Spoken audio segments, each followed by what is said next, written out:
안녕하세요. 건강 365 아나운서 최인경입니다. 건강 365와 함께하는 크리스마스 건강 특강, 오늘 마지막 시간입니다. 지난 월요일 영양을 주제로 말씀드린 데 이어서 어제는 올바른 약 사용법에 대해서 알아봤고요. 오늘 소아당뇨병으로도 불리는 1형 당뇨병에 대한 말씀을 듣고자 합니다. 당뇨병으로 고생하는 우리 아이들에 대한 이해와 배려가 필요한 부분들이 많은데요. 꾸준한 관리가 필요함에도 불구하고 2형 당뇨병과 비교할 때 사회적 인식이 부족한 부분도 많아서 부모나 아이 모두 힘든 시간을 보내는 경우가 많다고 합니다. 일단 수시로 직접 혈당을 측정하고 인슐린 주사를 맞아야 하는 과정부터가 낯설고 어려운 일상인 거죠. 그런 의미에서도 1형 당뇨병에 대한 올바른 이해가 치료는 물론 사회적 배려의 시작이라는 생각인데요. 삼성서울병원 내분비 대사내과 김재현 교수 모셨습니다. 안녕하세요. 안녕하세요. 네, 크리스마스에 뵙네요. 크리스마스 인사 한 말씀 하시죠? 네, 모두 즐거운 성탄 되시기 바랍니다. 네, 그리고 주부 출연자 여러분도 자리하고 있습니다. 안녕하세요. 안녕하세요. 네. 소아당뇨병으로 불리는 1형 당뇨병에 대한 올바른 이해, 글쎄 어느 정도일지도 궁금한데요. 저희가 질문을 좀 담아왔거든요. 우선 들어보시죠. 제 손자가 초등학교 4학년인데요. 채소는 안 먹고 그렇게 고기만 좋아해요. 김치도 한 점 안 먹어요. 운동도 안 하니까 살이 쪄서 제가 걱정을 했더니 1형 당뇨병은 생활습관 때문이 아니라 가족력이라고 하더라고요. 아무리 먹는 걸 조심해도 피해갈 수 없다는데 정말 그런지 알고 싶어서요. 당뇨병을 1형, 2형으로 얘기하잖아요. 근데 저는 그 차이가 뭔지 잘 모르겠더라고요. 1형 당뇨병이 2형 당뇨병으로 이어지는 거라서 아이 때 당뇨병이 생기면 평생 당뇨병 환자로 치료하면서 살아야 한다는데, 아니 의학이 이렇게 발전했는데도 그게 정말 그런지, 그럼 어떻게 해야 되는 건지도 궁금해요. 네, 교수님 어떻습니까? 진료실에서도 많은 환자들을 만나실 텐데요. 1형 당뇨병에 대한 이해 어느 정도라고 보세요? 대부분은 이제 구분을 잘 못하시고요. 예. 사실은 이제 전혀 다른 병인데 같은 당뇨병이 붙었다는 이유로 그냥 뭐 1형 다음에 2형 뭐 이렇게 앞에서도 질문하신 분들이 생각하시는 것 같은데, 예. 사실은 전혀 다른 병이라고 생각하는 게 맞을 것 같습니다. 예. 보통 생활습관이 원인이다, 가족력이다, 1형 당뇨병이 2형 당뇨병으로 이어진다. 뭐 1형 당뇨병은 평생 당뇨병으로 관리하며 살아야 하는 질환이다. 이런 얘기를 하는데 이거는 맞는 얘기일까요? 질문이 좀 여러 개가 나오셨는데 그중에 마지막 부분은 현재 치료 방법에서는 이제 1형 당뇨병이 평생 관리해야 된다는 면에서는 맞는 얘기고요. 네. 물론 이제 이게 좀 더 과학이 발전하고 과학기술이 발전하면 어떤 치료로 뭐 완치되는 게 나올 수도 있겠지만 현재로서는 마지막 질문은 맞는 내용입니다. 네. 앞의 내용은 조금 이제 시간을 두면 좀 더 설명을 드려야 될 것 같고요. 네. 단순한 문제는 아니어서 조금 시간이 필요할 것 같습니다. 네, 알겠습니다. 박수로 시작할까요?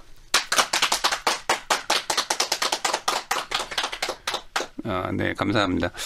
그 질문 먼저 이렇게 답을 드리면요. 네. 우선 이제 1형 당뇨병이 생활 습관이 원인이다, 가족력이다 이렇게 여쭤보셨는데, 가족력은 어느 정도 관련이 되고요. 근데 생활 습관은 사실은 크게 관련이 없는 병이긴 합니다.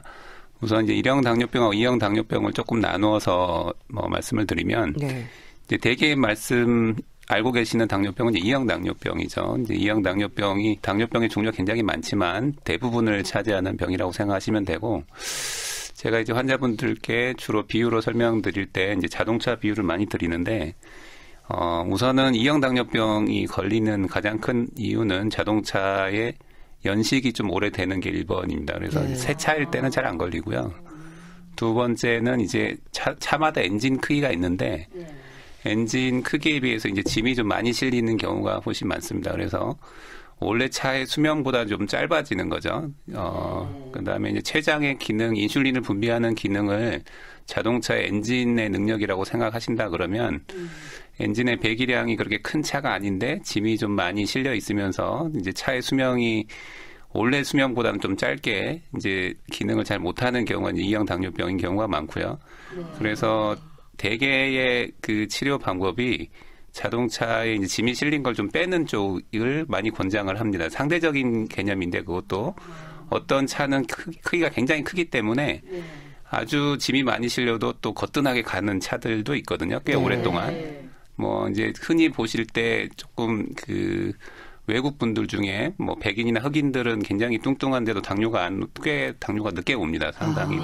그런 거에 비해서 아시아 쪽의 분들은 상대적으로 그렇게 덜 뚱뚱해도 당뇨병이 잘 걸리는 편이거든요. 그래서 그거는 유전적으로 차의 엔진 크기가 좀 다르다 저희가 생각을 하고 있고 버틸 수 있는 무게가 좀 다른 거죠. 그래서 같은 비만이어도 훨씬 좀 고위험군이다 이렇게 말씀을 드리고 대개는 어쨌든 이제 연세가 많아지면서 차가 이제 수명이 됐기 때문에 고장이 나는 경우가 1번이 하나 있고요. 거기에 이제 조금 상대적으로 짐이 많이 실리면서 조금 더 젊은 나이에 특히 이제 요즘은 소아에도 비만 때문에 당뇨가 오는 2형 당뇨병이 늘어나고 있는 추세이긴 합니다. 그래서 과거에 우리나라 당뇨병은 비만한 분들이 적었는데 최근 들어서는 이제 비만이 꽤 관련이 되고 비만도 외국 사람들의 그 아주 뚱뚱한 이런 비만이 아니라 상대적으로 별로 뚱뚱 안 해 보이는데도 저희는 비만이라고 말씀을 드리거든요. 그래서 그런 개념을 조금 가지시는 게 좋고 치료 방법도 그렇게 체중을 줄이거나 생활 습관에서 어떻게든 에너지 소모는 늘리고 에너지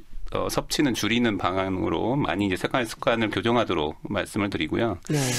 근데 이제 1형 당뇨병은 그런 이제 생활 습관보다는 이제 원인이 췌장의 기능이 이제 본인 스스로 면역 질환 때문에 이제 자기 췌장을 망가뜨리는 항체가 생기면서 오는 경우가 흔합니다. 그래서 본인이 꼭 생활 습관이 나쁘지 않았어도 대부분이 오는 걸로 되어 있고요. 또 이제 가족력이라고 말씀을 드리면 이제 가장 걱정하시는 게 본인이 이제 1형 당뇨인데 아이를 가지면 또 1형 당뇨가 100% 넘어가느냐 이걸 굉장히 걱정하시는데 사실은 그렇지는 않습니다. 그래서 약간 구분해서 설명을 좀 드리면 가족이 부모가 있으시면 아이한테 이제 넘어갈 확률이 부모가 당뇨가 없을 때 1형 당뇨가 없을 때 넘어갈 확률보다는 한 10배 가까이 올라가긴 합니다. 우리나라에서 10배는 올라가고요. 하지만 이제 우리나라에서 1형 당뇨가 생기는 비율이 북유럽에 많이 생기는 나라, 뭐 핀란드나 노르웨이 이런 나라에 비하면 한 30분의 1 정도밖에 안 생깁니다. 그래서 굉장히 낮은 빈도를 보이고 있고 한 1000명에 1명 정도 생긴다고 생각하고 있거든요. 일반인에서. 그래서 1형 당뇨가 가족에 있다 하더라도 100명에 1명 정도 생기기 때문에 같은 가족 내에 1형 당뇨 자매가 남매가 있다든지 이런 걸 보는 게 한 100가족은 봐야지 제가 한 가족 보는 이 정도입니다. 그래서 상대적으로는 이게 유전병이다 이렇게 느끼기가 굉장히 어렵게 보이는 거죠. 하지만 이제 일반인에서는 1000명 중에 하나 보이는 거니까 사실은 10배 올라가는 거는 맞습니다. 그래서 가족력이 관여하는 거는 맞고 내가 또 가족력이 있다고 해서 뭔가 생활 습관을 막 조심하기 때문에 안 생기고 이러는 건 또 아니기 때문에 이걸 생활 습관병이다 이렇게 말씀드리기는 또 어렵다 이렇게 말씀드릴 수 있고요. 그래서 이제 외국에서는 고위험 이염 유전자가 있는 분들을 어떻게 예방할 거냐에 대한 연구가 지금 여러 면에서 많이 진행되고 있습니다. 근데 아직은 연구 단계이고 딱 뚜렷하게 증명된 효과가 없기 때문에 아직은 그냥 뭘 조심해야 된다 이렇게 말씀드리지는 않고요. 가족분 중에 있다 그러면 조금 아이가 그런 증상이 생기는지 빨리 발견할 수 있도록 뭐 자주 재본다든지 흔히 나오는 증상이 이제 물을 많이 마시고 소변을 많이 보고 체중이 빠지고 이런 거기 때문에 그런 증상이 생길 때 빨리 병원에 가보게 하는 이 정도의 교육을 시켜드린다는 게 맞을 것 같고요.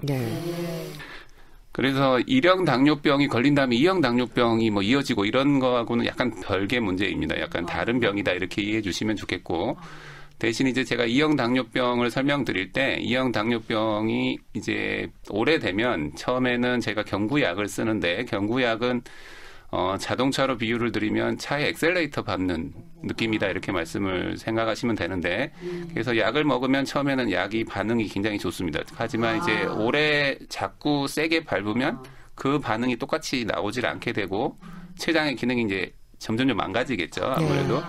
그런 경우에는 결국은 이제 외부에서 다른 차가 끌어줘야 된다고 제가 설명을 드리는데 그런 게 외부에서 들어간 인슐린이다 이렇게 이해하면 되고 결국은 주사 치료가 필요하고 췌장이 완전히 망가지게 되면 치료 방법이 1형 당뇨병에서 치료하는 것과 거의 다르지 않게 됩니다. 그래서 비슷하게 되고 그걸 저희가 이제 인슐린의 의존형이다 이렇게 말씀을 드리는데 치료 관점에서 볼 때는 1형과 2형이 나눠지는 게 아니라 이분이 엑셀레이터를 밟을 때 효과가 있는 분이냐 아니냐의 의미다 이렇게 보시면 되고 그게 안 되는 분들은 이제 거의 일형에 가까워진 분이다 이렇게 이해하시는 게 맞을 것 같습니다. 그래서 저희가 이제 1형 당뇨병을 약간 인슐린 의존형 당뇨병이라고 하고 2형 당뇨병에도 아주 오래되고 많이 진행되신 분은 그렇게 진행할 수 있다. 이렇게 말씀드릴 수 있고요. 또 하나 이제 1형 당뇨병에서도 2형 당뇨병의 특징을 보일 수는 있게 됩니다. 이게 어떤 경우냐면 1형 당뇨병으로 지내다가 보면 이제 인슐린을 맞고 자꾸 이제 저혈당이 오면 좀 많이 먹게 되고 음식을 이제 많이 먹고 주사를 많이 먹게 되면 오래될수록 뚱뚱하게 되고요. 그러면 그 차에도 이제 엔진에 비해서 짐이 많이 실리는 차의 효과를 보일 수 있습니다. 그래서 주사도 굉장히 많이 들어가고 비만할 때 나오는 다른 병의 특징이 나오는 경우를 이제 1형이면서도 2형 특징이 있다 그래서 두 가지의 당뇨병이 있다 그래서 더블 다이아베티스라는 표현을 하는데 두 가지 당뇨병이 같이 나오는 경우를 이제 1형이면서도 비만한 경우를 얘기한다고 생각하시면 되고요. 그런 경우에는 이제 체중 감량이나 이런 거에 대해서 따로 치료도 하고 교육도 하고 이런 치료가 동반되는 경우들이 있습니다. 이제 그런 경우는 1형이 굉장히 흔하게 많이 있고 오래되고 이런 나라일수록 많고요. 우리나라에서는 아직은 비만한 1형 당뇨병이 상대적으로 적은데 최근 들어서는 이제 유병 기간이 길면서 주사를 이제 많이 맞고 생활 습관을 이제 좋게 하지 않은 경우에는 그런 환자분들도 늘어나고 있다 이렇게 말씀드릴 수 있고요. 그러면 1형과 2형이 이제 두 가지 특징을 다 보이는 형태로 나올 수 있습니다. 그래서 그 질문에 대한 거는 이제 대답은 어느 정도 드린 것 같고요. 그래서 조금 더 1형 당뇨병에 대해서 잘 아직 오해하거나 이런 분들이 많기 때문에 병에 대해서 조금 더 설명을 드리면 제일 안타깝게 생각하는 것 중에 이제 인슐린 주사가 뭐 1형이든 2형이든 간에 치료가 필요하신 경우에 의사도 굉장히 처방하기가 쉽지 않고 그걸 이제 의사 측의 장애라고 제가 배리어 또는 장애라고 표현을 드리는데 그런 면이 있고요. 또 환자분들도 굉장히 거부하는 면이 굉장히 큽니다. 그런 게 이제 약간 저는 복합적이라고 생각을 하는데 먼저 환자분 입장에서 생각을 해본다고 하면 어디 다른 데 가서 그 배에다가 보통 이제 주사를 놓게 되는데 아무 다른 사람의 눈치를 보지 않고 아니면 시선을 고려하지 않고 이렇게 맞는 게 아직 우리나라 문화에서는 조금 어려운 면이 있다 이렇게 말씀드릴 수 있을 것 같고요. 특히 그 소아 아이들이 이제 학교나 또는 뭐 유치원 이럴 때부터 1형 당뇨가 많이 걸리니까 어려움을 겪고 있는데 그래도 조금 희망적인 부분은 몇 년 전부터 이제 그 여러 분들이 이제 수고를 해주셨는데요. 우선은 아이의 부모님들이 먼저 나선 게 하나 있었고요. 또 국가에서도 어느 정도 화답을 하셔서 여러 총리실 산하에서 여러 가지 운동을 좀 했었습니다. 그래서 이번에 아마 제가 알기로 그 총리실에서 그 일을 담당하셨던 공무원이 아마 제가 상을 받은 걸로 알고 있는데, 예를 들면 이제 몇 가지 문제가 그 당시에 있었는데, 유치원에 입학할 때, 이제 유치원에서 부담스러우니까 약간 이제 아이를 받는 걸 거부한다든지 이런 문제가 있었고요. 그래서 영유아 보건법이었죠. 그 당시 이제 개정을 해서 조금 먼저 입학할 수 있게 이런 혜택들이 갔었고, 특히 그런 유치원도 보건소에 담당하시는 간호사가 있는 데를 먼저 배정을 받는다든지 이런 부분들이 좀 해결이 됐었고요. 또 하나는 이제 그 학교 문제도 굉장히 큰데 이거는 법이 또 약간 이제 교육부하고 관련돼 있더라고요. 그래서 아직은 100% 해결된 건 아니지만 최소한 그래도 양호실에서 아이들이 이제 주사 맞을 수 있게 되고 그 다음에 이제 저혈당이 생길 때 이제 글루카곤 주사라는 게 필요한데 반대로 이제 저혈당이 되면 아이가 먹어야 되는데 못 먹는 상황에서 혈당을 올리는 주사가 필요하거든요. 그런 주사가 이제 글루카곤인데 그런 게 사실은 응급 상황을 위해서 예를 들면 불이 났을 때 소방할 수 있는 게 미리 있어야 되잖아요. 그런 게 쓰이지 않더라도 구비가 되어야 되는데 그런 목적으로 그런 응급 키트를 양호실에 이제 둘 수 있도록 정부에서 좀 지원하는 사업이 있었고요. 그래서 또 보건소에 양호 교사 선생님들도 사실은 1형 당뇨 환자를 평생에 뭐 만나보실 수도 있고 뭐 못 만나볼 수도 있고 우리나라는 그 정도의 빈도인데 그런 분들한테 이제 미리 교육하는 이런 게 그 양호 선생님 교육이나 일반 선생님들의 교육에도 필요하거든요. 자기 학생이 이제 있을 수도 있기 때문에 오해하지 않도록 그런 교육이나 이런 게 조금 배정이 되고 그런 게 선생님들과 부모님들 입장에서는 조금 나아지지 않았느냐 이런 생각이 들고요. 물론 아직도 미흡한 부분들이 있는데 또 하나 이제 제가 안타깝게 생각하는 것 중에 하나는 외국을 이제 비유로 든다 그러면 북유럽이 굉장히 선진국 병이어서 백인들이 많기 때문에 어떻게 하면 좀 좋은 모델이냐라는 건 그래도 잘 만들어져 있는 병이긴 합니다. 그런 네. 부분을 제가 좀 빨리 찾을 수 있는데 가장 큰 차이 나는 부분이 이렇게 아주 후진국인 경우에는 인슐린을 주지 못해서 이렇게 아이들이 죽어가는 경우들도 있거든요.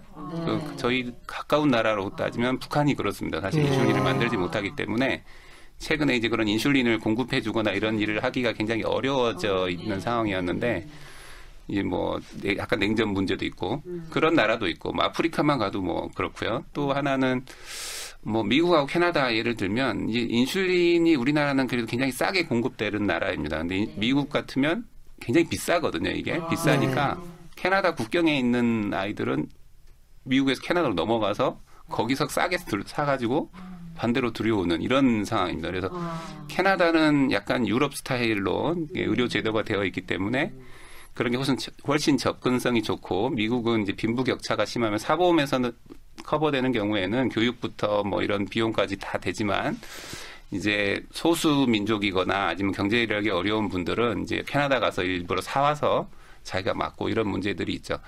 그래서 북유럽이 잘하고 있는 거를 보면 아이가 이제 처음에 발병을 하면 병원에서 학교 전체를 교육할 수 있게 그 아이의 반에 가서 의사 선생님이 가서 선생님과 아이의 선생님과 학생들을 교육하는 이런 것까지도 만들어져 있거든요. 그러니까 굉장히 수준 차이가 나고요.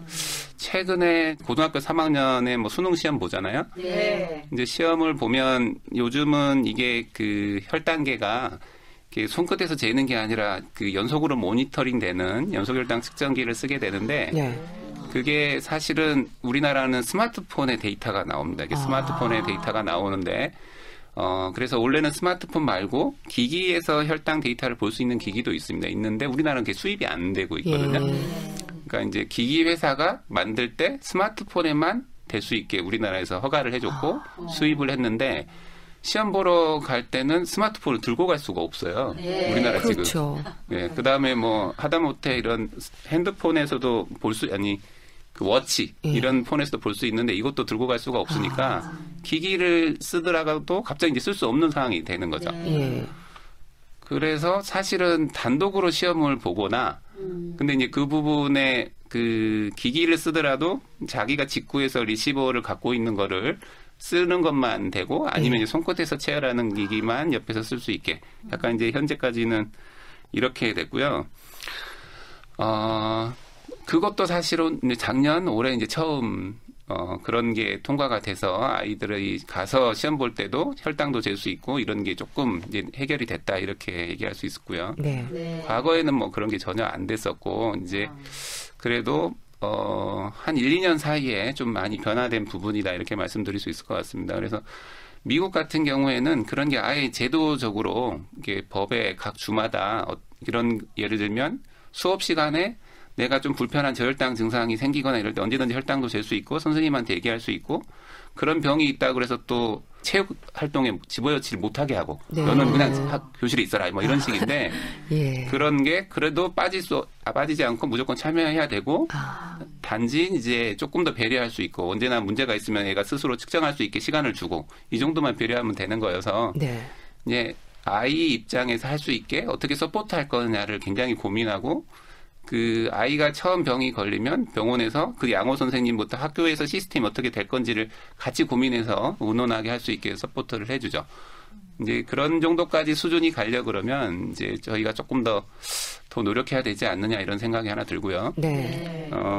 성인도 이제 또 비슷한 부분이 있는데, 예를 들면 사실 이제 회사에서도 그 아이가 물론 성장해서 다 사회에 나가기도 하고 성인에서도 우리나라에서는 사실 일형 당뇨가 굉장히 많이 생깁니다. 그래서 전체 환자의 한 75% 정도가 성인이거든요. 네.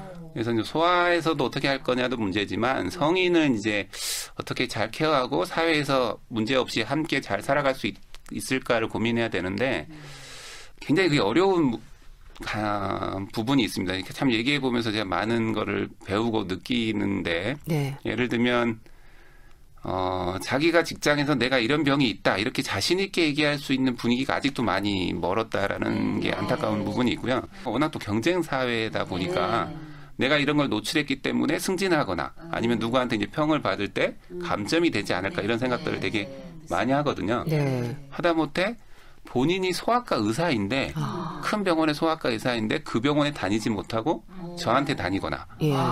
그런 분도 계시고 그런 분 꽤 있으셨어요. 뭐 소아과 뭐 인턴을 다른 병원 사는데 저희 병원에 와서 말을 못 하는 거죠. 뭐 아니면 뭐 한의사 선생님인데 뭐 아니면 변호사인데 뭐 세무사도 있고 뭐 약간은 어떤 면에서는 저는 좀 또 이런 병이 있어도 공부도 잘해서 이렇게 훌륭하게 되셨다라는 거는 굉장히 자랑하고 싶은데 예. 또 거기 그런 상황에서도 또 나름 경쟁이 있고 내가 그곳에서 쉽게 노출하지 못하고 이런 게 우리나라 사회다 아직 이런 느낌이 들고요. 사실은 제가 이제 자신 있게 다른 모르는 분들한테 말씀을 드리면 일형 당뇨가 있는데도 불구하고 자기 관리를 잘해서 공부를 잘한 친구다 그러면 저는 그분이 훨씬 더 그 일에 더 잘할 수 있는 분이다라고 자신 있게 말씀드릴 수 있습니다. 네. 이게 굉장히 어려운 일이거든요. 예를 들면 제가 굉장히 운동을 저도 좋아하기 때문에 이게 헬스를 하셔가지고 몸이 굉장히 탄탄하고 몸매가 멋있는 사람들을 굉장히 존경하는 중에 하나인데요. 그걸 해본 사람은 알거든요. 이거를 유지하기 위해서 얼마나 노력하고 자기 관리를 하는지.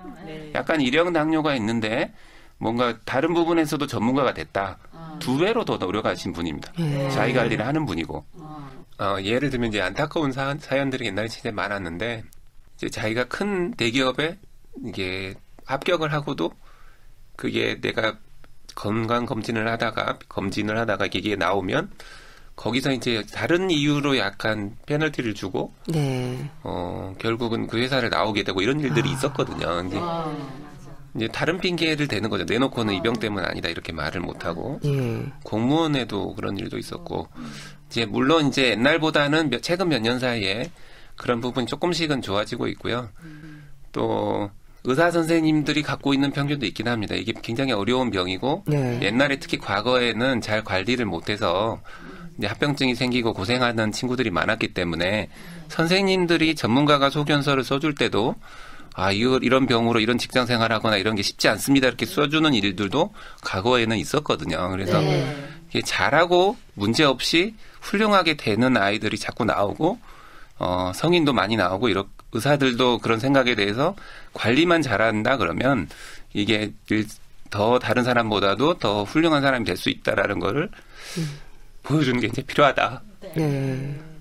말씀드리고 싶고요. 네.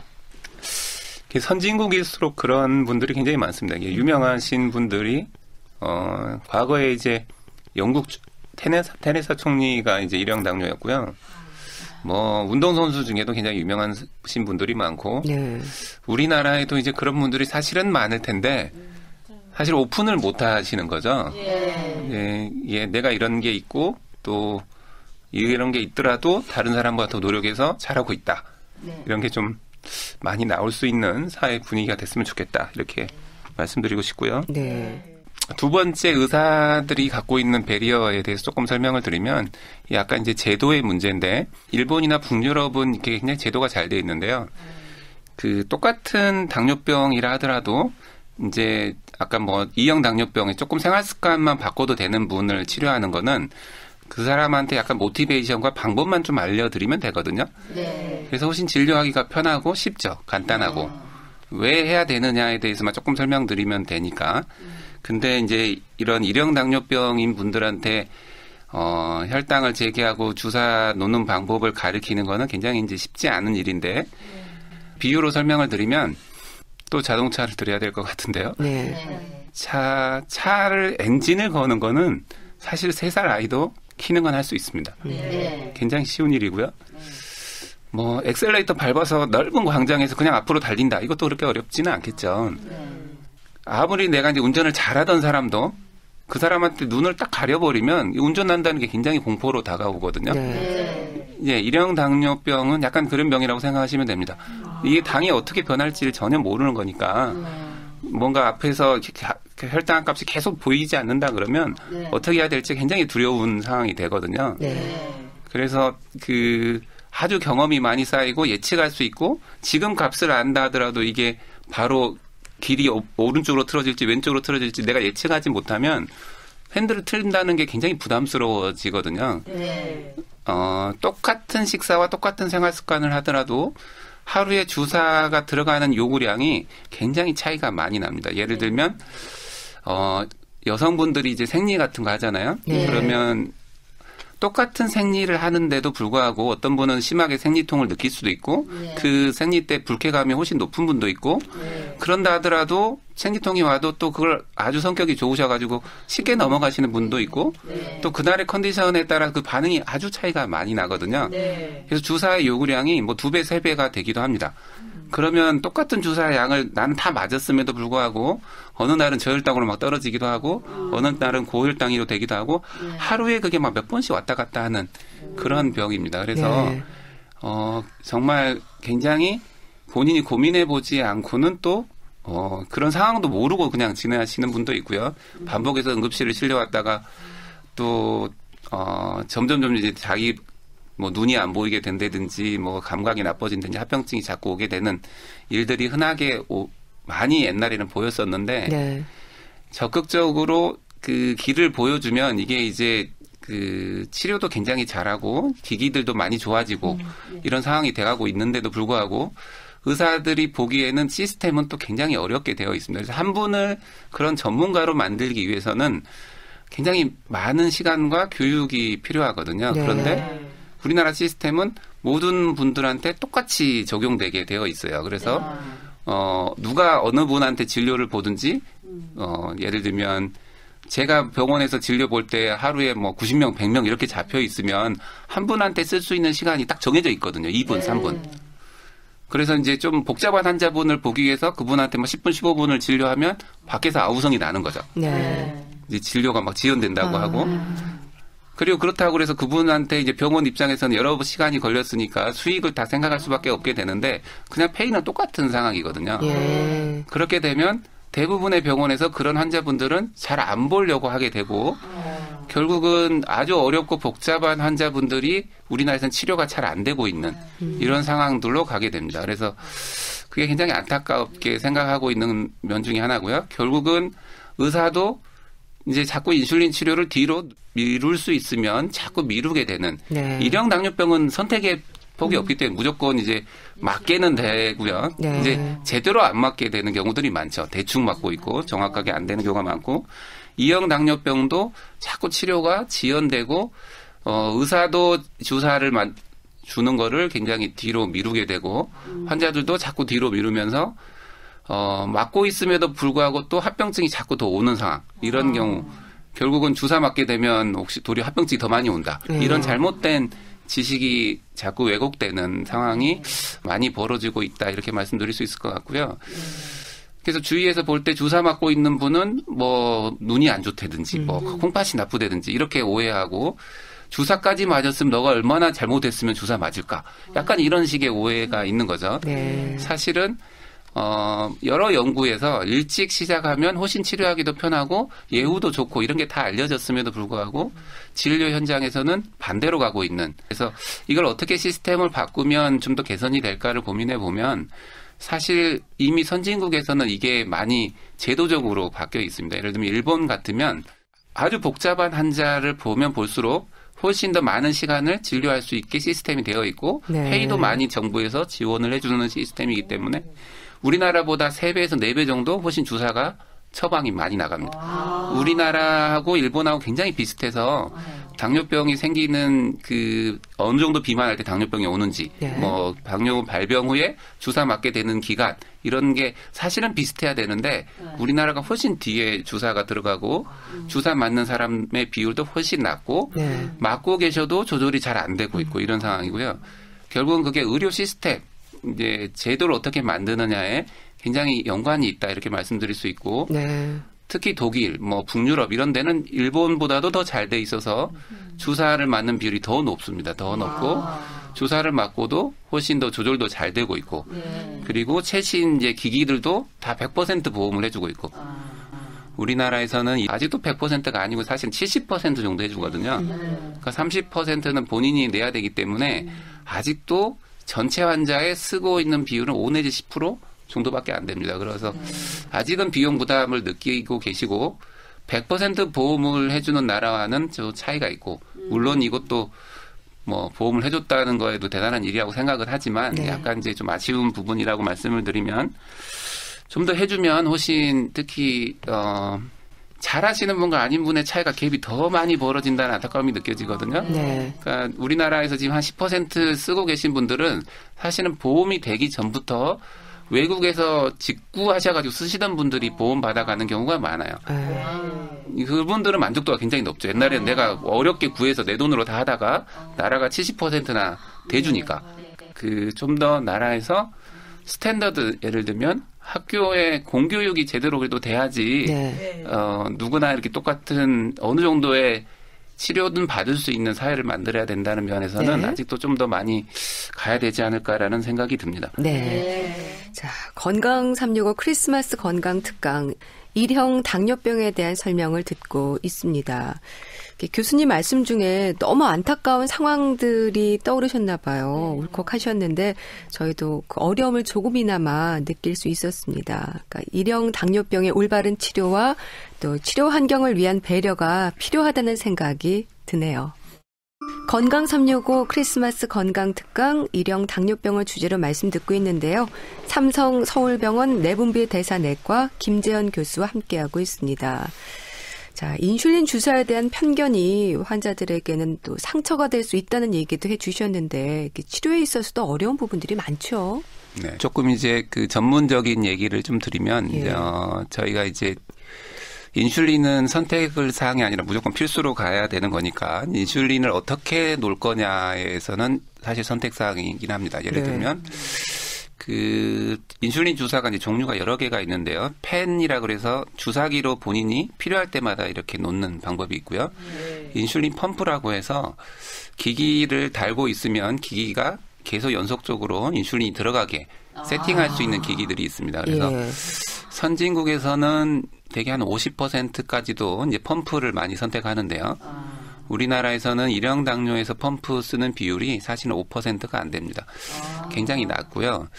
이제 내년 1월부터 펌프가 이제 보험이 일부 70% 정도 나라가 이제 지원해주고, 물론 이제 그게 비싸고 기능이 좋은 펌프를 해주는 게 아니라 가장 싼 가격의 펌프를 기준으로 70% 해주기 때문에 여러 가지 좋은 기능이 있는 펌프는 여전히 이제 본인이 추가로 다 부담해야 되는 이런 면은 있고, 네. 펌프를 아주 제대로 잘 쓰게 하려 그러면 이제 약간 비유로 드리면 처음에 저희가 스마트폰 나올 때 아니면 요즘 나오는 스마트폰 복잡한 스마트폰 저도 최근에 스마트폰을 바꿨는데 그 기능을 다 못 쓰거든요. 네. 맞아요. 상당수의 부분들은 전화만 걸고 계시거나 예. 기껏 사진 정도 찍거나 뭐 이 정도인데 우리나라에서 펌프 쓰고 계시는 분들의 대부분은 그 정도입니다. 그래서 펌프를 달고 있음에도 불구하고 그 많은 유용한 기능들을 제대로 못 쓰는 거죠. 그런 이유는 그런 거를 교육할 수 있게 병원에서 교육할 수 있게 시스템이 잘 안 되어 있습니다. 교육을 해도 제대로 시간을 확보하거나 페이를 보험에서 해주거나 이런 게 안 되기 때문에 그냥 달아주고 그냥 알아서 해라. 약간 이런 식의 치료가 되고 있는 경우가 많고 의사들도 펌프를 달아주려고 잘 하지를 않습니다. 네. 그래서 외국에 비해서 너무 낮은 부분의 비율이 되고 있고요. 사실은 두 개를 다 본인이 경험해보고 내가 그래도 나는 이게 편하다 이렇게 선택할 수 있게 해주는 나라가 굉장히 좋은 나라고 그렇게 되면 한 절반 정도가 나는 펌프를 하겠다. 나는 그래도 펜을 하겠다. 이렇게 되는 걸로 되어 있고요. 그게 이제 둘 다 장단점이 있는데 펜은 이제 언제든지 필요할 때마다 내가 자꾸 찔러야 되기 때문에 사실은 외부에서 시선이 좀 더 불편하게 느껴지는 나라일수록 좀 더 주저하는 사용법입니다. 예. 그러니까 우리나라가 굉장히 그런 나라임에도 불구하고 펜을 쓰고 있는 거는 펌프에 대해서 교육할 수 있는 시스템이 진짜 안 되어 있다 이렇게 할 수 있고 예. 사실 이제 펌프는 외부의 시선은 많이 그래도 조금 벗어나 있다고 할 수 있거든요. 이제 네. 진짜 펌프를 달았을 때 불편한 거는 뭐 이렇게 그 목욕하러 가서 대중 목욕탕 이런 데 가면 굉장히 불편해지고요. 뭐 수영장에 간다.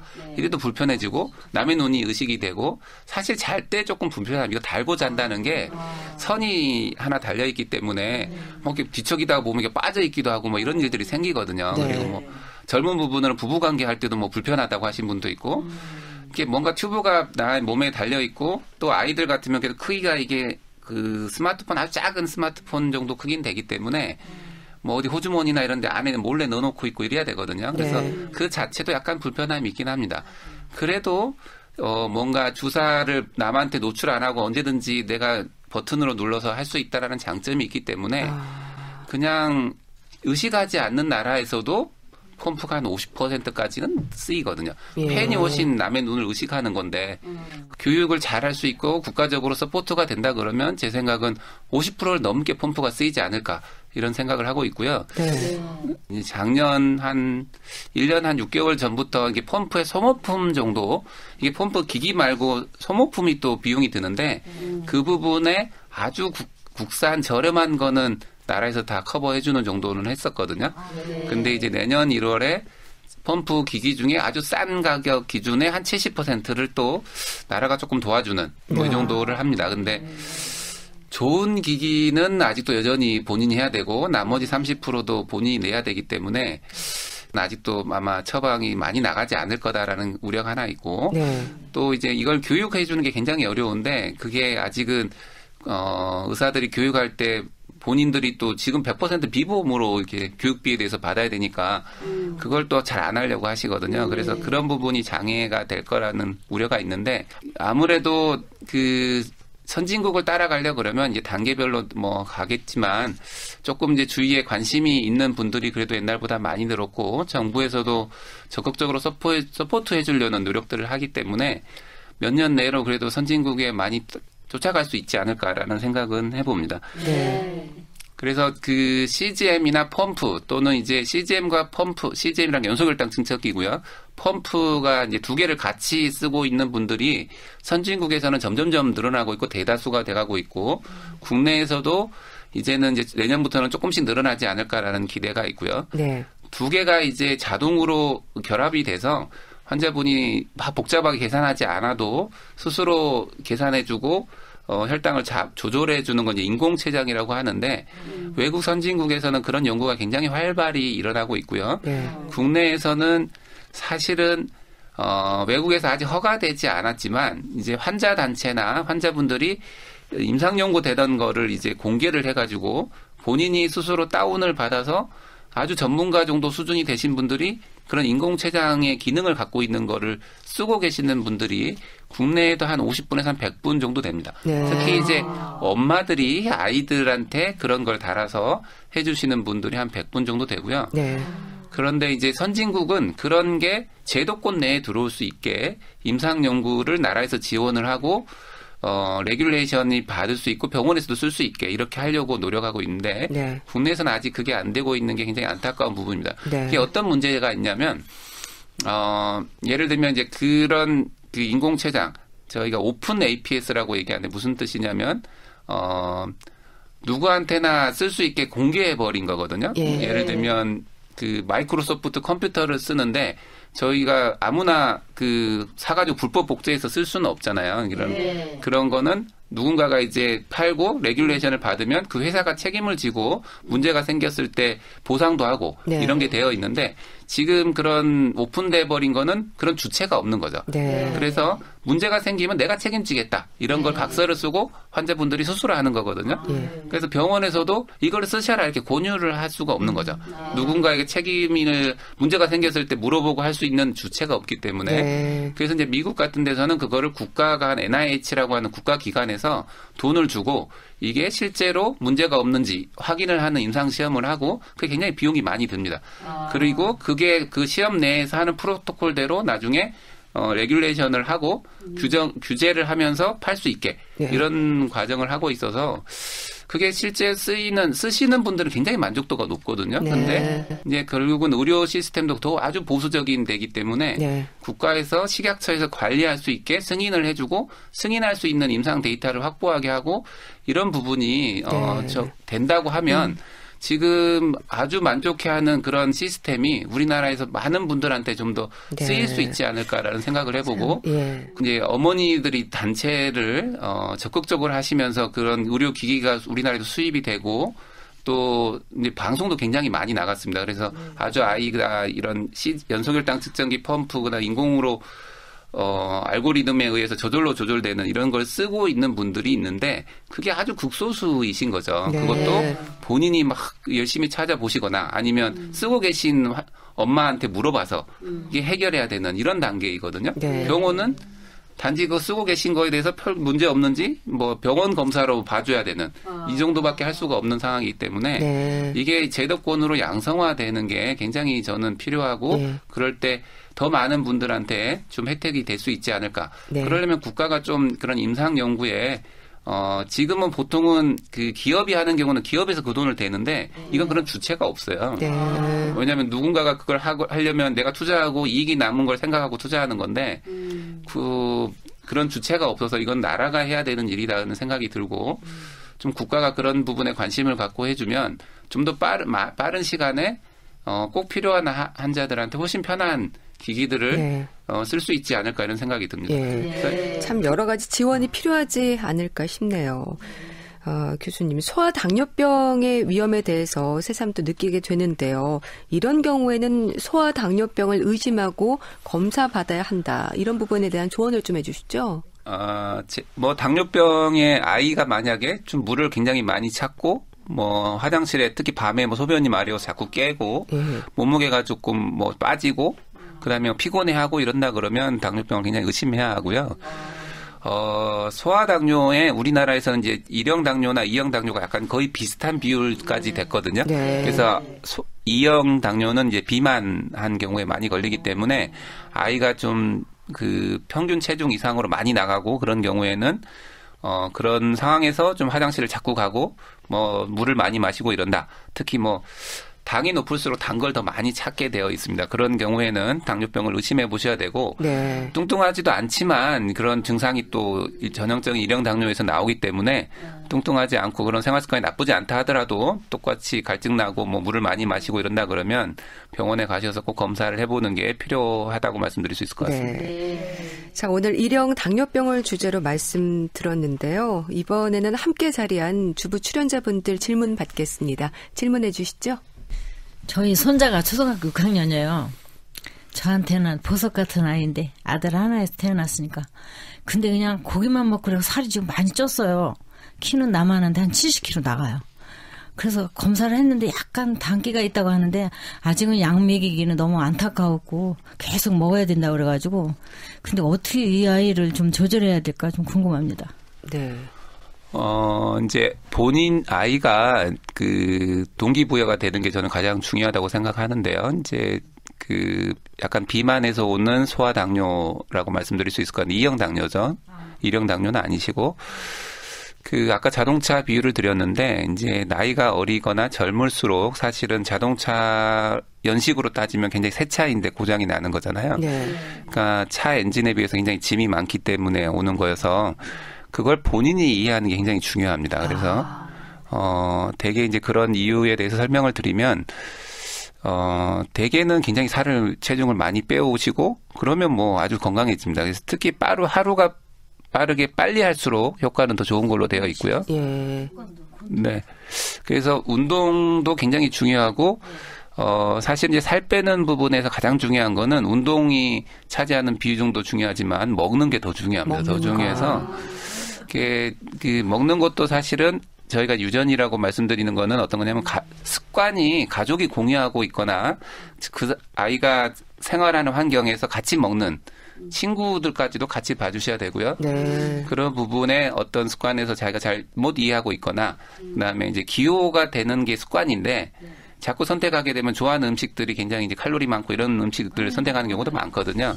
근데 그런 부분을 함께 같이 봐주고 같이 고민해주고 혼자 네가 알아서 해라 이러는 게 아니라 주위에서 서포트를 해주시면 사실은 뭐 자꾸 약으로 제가 자동차 엑셀레이터 밟는 거라고 말씀드렸는데 그런 것보다는 엑셀레이터 안 밟고 차가 갈 수 있게 해드리시는 게 훨씬 장기적으로는 차 엔진이 오래 가게 하는 일이다 이렇게 이해하시면 되고 네. 대개는 그런 동기부여를 해주는 게 가장 중요하다 말씀드릴 수 있을 것 같습니다. 자, 또 다른 분 질문 주시죠. 저희 아이는 30개월 된 남자아이인데요. 빵 종류를 좋아하고 밥을 잘 안 먹어요. 네. 아이가 그리고 이렇게 저희가 이제 남편이랑 같이 뭐 과일이나 이런 거 먹으면 그거 계속 달라고 떼쓰고 그러는데 몸무게가 특별히 줄거나 늘거나 그러지는 않는데 아이가 그냥 물을 많이 먹고 또 그 소변도 많이 봐요. 그리고 군것질을 굉장히 좋아해요. 혹시 30개월 된 남자 아이인데, 당뇨가 될 수 있는지 궁금해서요. 체중이 많이 나가지 않는다고 하면 그것 현재 뭐 2형 당뇨병이 올 위험성이 높아 보이지는 않고요. 예. 키에 비해서. 근데 이제 체중이 많이 안 나감에도 불구하고 물을 많이 먹고 단 걸 많이 찾고 소변을 많이 본다고 하면 그거는 1형 당뇨병의 증상 중에 하나일 수도 있기 때문에 네. 혈당 검사는 해보는 게 중요할 것 같고요. 그 아이도 이렇게 발 뒤꿈치나 3살이면 뭐 이렇게 발 뒤꿈치에서 조금 저희가 손끝에서 체열하듯이 조금 뽑고 피 검사하는 게 그렇게 어렵지 않습니다. 그래서 가정에서도 보통 성인분들이 쓰시는 손끝 체열하는 자가혈당 측정기를 아이에서 충분히 해보실 수 있고요. 거기에서 좀 해봤더니 그냥 아무 때나 뽑았는데 뭐 150, 200 이렇게 나온다. 그럼 약간 의심하셔야 되는 상황이기 때문에 네. 병원에 꼭 가보시는 게 좋을 것 같고 검사를 해보면 뭐 당뇨병 진단하는 거는 어려운 일이 아니어서 만약에 해봤더니 당뇨병이 아닌 걸로 나오면 약간의 이제 장기적인 부분을 위해서 아이 습관을 조금 고치는 정도만 고민하시면 되는 거지 네. 크게 걱정하실 문제는 아닌 것 같습니다. 네. 자, 오늘은 1형 당뇨병의 치료와 관리에 대해서 알아봤는데요. 교수님 오늘 이 시간을 통해서 꼭 강조하고 싶은 말씀이 있으시다면요? 혹시 직장에서 주위에 자기도 모르게 이렇게 주사 맞는 사람이 있었다. 그러면 그분들이 그렇게 하기 위해서 훨씬 더 조금 더 노력하고 있는 분이다. 이렇게 이해해 주시면 감사하겠습니다. 네. 자, 건강 365 크리스마스 건강 특강. 소아 당뇨병으로도 불리는 1형 당뇨병에 대해서 알아봤는데요. 삼성 서울병원 내분비 대사내과 김재현 교수와 함께했습니다. 말씀 감사합니다. 감사합니다. 네, 주부 출연자 여러분 감사합니다. 감사합니다.